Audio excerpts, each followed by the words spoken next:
আজি অভয়াপুৰী মহাবিদ্যালয়ত অনুষ্ঠিত হ'বলগীয়া গুৱাহাটী বিশ্ববিদ্যালয়ৰ যুৱ মহোৎসৱৰ যিটো পশ্চিম শাখা তাৰে অভয়াপুৰী মহাবিদ্যালয়ৰ তৰফৰ পৰা আৰু আমি যিখন এই যুৱ মহোৎসৱৰ যিটো ৰিচিপশ্যন কমিটি আমি গঠন কৰিছোঁ, ৰিচিপশ্যন কমিটিৰ তৰফৰ পৰা আমি আপোনালোকক সকলোকে ধন্যবাদ জ্ঞাপন কৰিছোঁ।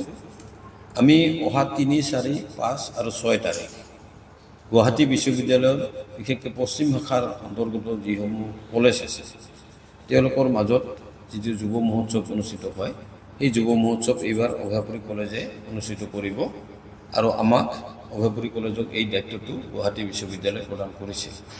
সেইমতে অভয়াপুৰী মহাবিদ্যালয়ে কলেজ কৰ্তৃপক্ষৰ লগতে ছাত্ৰ ছাত্ৰীকে আদি কৰি আৰু স্থানীয় ৰাইজ হিচাপে এখন কমিটি গঠন হৈছে আৰু সেই কমিটিয়ে আজি আপোনালোকক আমি আমন্ত্ৰণ জনাইছোঁ যে বিশেষকৈ আমি এই অনুষ্ঠানটো সফল কৰি তোলাৰ ক্ষেত্ৰত আপোনালোকৰ সহায় সহযোগ আমি বিচাৰিছোঁ, স্থানীয় ৰাইজৰ সহায় সহযোগ আমি বিচাৰিছোঁ, দিহা পৰামৰ্শ ইত্যাদি আমি বিচাৰিছোঁ।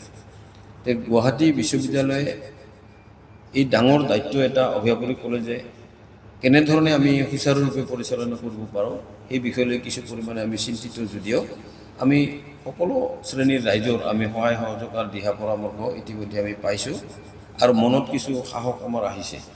গতিকে সেইমতে আজি আপোনালোকৰ সহায় সহযোগ আমি বিচাৰিছোঁ। আপোনালোকৰ যোগেদিও যাতে এই অনুষ্ঠানটো সফল হোৱাত আপোনালোকে সাংবাদিক বন্ধু বান্ধৱীসকলেও কিছু পৰিমাণে দিহা পৰামৰ্শ আৰু সহায় সহযোগ আগবঢ়াই এই অনুৰোধ আমি ৰাখিছোঁ। ইয়াত বিশেষকৈ আমাৰ কি কি কাৰ্যসূচী আমি যুগুত কৰিছোঁ সেই বিষয়ে আমাৰ সম্পাদক তথা মহাবিদ্যালয়খনৰ অধ্যক্ষ ডাঙৰীয়া প্ৰাণজিৎ কলিতা ডাঙৰীয়া মই কিছু বক্তব্য ৰখাৰ কাৰণে মই অনুৰোধ কৰিছোঁ। ধন্যবাদ। 25 তাৰিখৰ পৰা অভয়াপুৰী মহাবিদ্যালয়ত গুৱাহাটী বিশ্ববিদ্যালয় পশ্চিম মাণ্ডলিক যুৱ মহোৎসৱৰ এই প্ৰতিযোগিতা বা উৎসৱ অনুষ্ঠিত হ'ব। আমাৰ 3 ছেপ্টেম্বৰ তাৰিখে বিয়লি 3 বজাৰ পৰা আমি মুখ্যতঃ ৰেজিষ্ট্ৰেশ্যন আৰম্ভ কৰিম আৰু আমাৰ যি মূল প্ৰতিযোগিতা এই প্ৰতিযোগিতাসমূহ আমাৰ আৰম্ভ হ'ব 4 ছেপ্টেম্বৰৰ পৰা। 4 ছেপ্টেম্বৰ ৰাতিপুৱা 9 বজাত আমাৰ পতাকা উত্তোলনৰ পিছতেই মঞ্চ মুকলি হ'ব আৰু আদৰণি অনুষ্ঠানটি উদযাপন কৰিম আমি আৰু তাৰ পিছতে প্ৰতিযোগিতাসমূহ চলি থাকিব।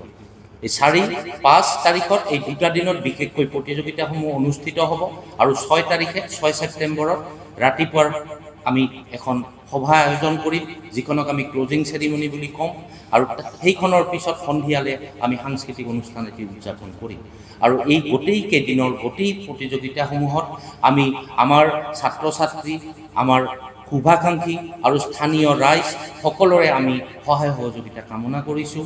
আমি আশা কৰিছোঁ সকলোৰে সহায় সহযোগিতাৰ মাধ্যমত আমি সফলভাৱে এই অনুষ্ঠানটি উদযাপন কৰিব পাৰিম। ধন্যবাদ।